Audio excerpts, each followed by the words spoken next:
Komplotan pencuri di warung kelontong di Kota Makassar, Sulawesi Selatan ditangkap polisi. Aksi pencurian yang terekam CCTV itu berlangsung di warung di Jalan Kakatua Raya, Kecamatan Mamajang, Kota Makassar.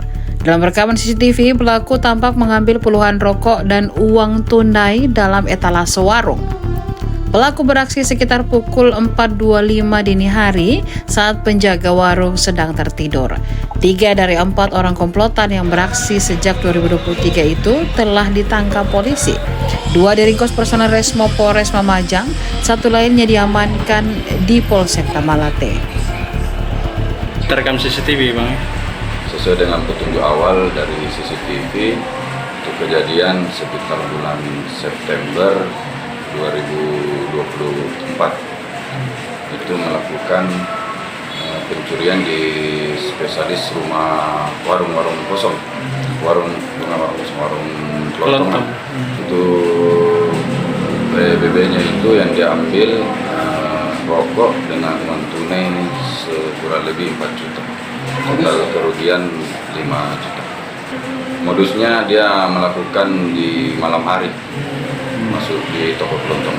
Untuk hasil interogasi ke pelaku digunakan untuk foya-foya.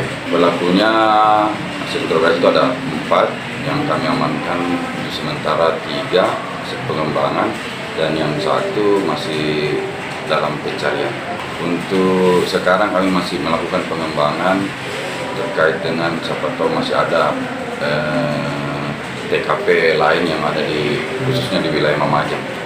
Untuk inisial pelaku utama SL alias Bilong, yang kedua FN alias Fadri, yang ketiga AN alias Angin, yang keempat IN alias Ian. Download Tribun X sekarang, menghadirkan lokal menjadi Indonesia.